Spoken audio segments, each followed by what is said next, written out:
Welcome to Buddha TNPSC academy. இன்றைக்கி நம்ம என்ன பார்க்க போகிறோம் அப்படின்னாக்க கரியச்செல்லி ஐலாண்ட் தான் பற்றி பார்க்க போகிறோம். ஏன்னா தமிழ்நாடு அரசாங்கம் இங்கே ஒரு செயற்கை பவளப்பாறைகளை உற்பத்தி பண்ண போகிறாங்க. பவளப்பாறைகள் பொறுத்த வரைக்கும் தமிழகத்தில் மன்னார் வளைகுடா பகுதியில் காணப்படுது. மன்னார் வளைகுடா வந்து பார்த்தோன்னா உங்களுக்கு national park, marine national park சொல்லுவாங்க. உயிர்கோள பெட்டகத்தில் இருக்குது. ரொம்ப ரொம்ப முக்கியமாக தமிழ்நாட்டுடைய பவளப்பாறைகள் காணப்படக்கூடிய மிக முக்கியமான இடமா இருக்குது.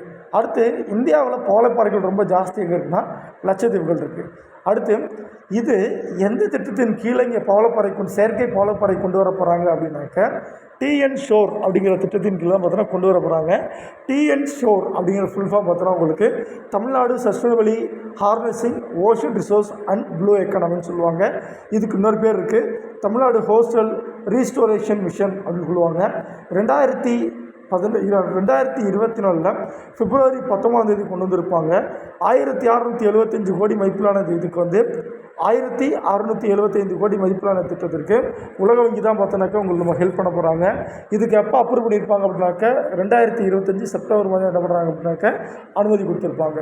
இந்த திட்டத்தின் கீழே என்ன பண்ண போகிறாங்க அப்படின்னாக்க 1000 ஹெக்டேர் நிலப்பரப்பில் மேங்க்ரோவ் காடுகளை பார்த்தோன்னாக்க உற்பத்தி பண்ண போகிறாங்க. அடுத்து கடல் பசு, ஆமை இதெல்லாம் பார்த்தோன்னா உங்களுக்கு இந்த என்டேஞ்சர்ட் ஸ்பீஷீஸ்ன்னு சொல்லுவாங்கள்ல, அதை பாதுகாக்கிறதுக்கு வழி பண்ண போகிறாங்க. அடுத்து ரொம்ப ரொம்ப முக்கியமாக இதுக்குன்னு ஒரு ஏஜென்சி உருவாக்க போகிறாங்க. தமிழ்நாடு ப்ளூ கார்பன் ஏஜென்சி உருவாக்க போகிறாங்க. அடுத்து ரொம்ப ரொம்ப முக்கியமானது, இந்த ஸ்கீமில் 4 முக்கியமான ஒரு பாயிண்ட்ஸ் இருக்குது, ஞாபகம் வச்சுக்கணும்.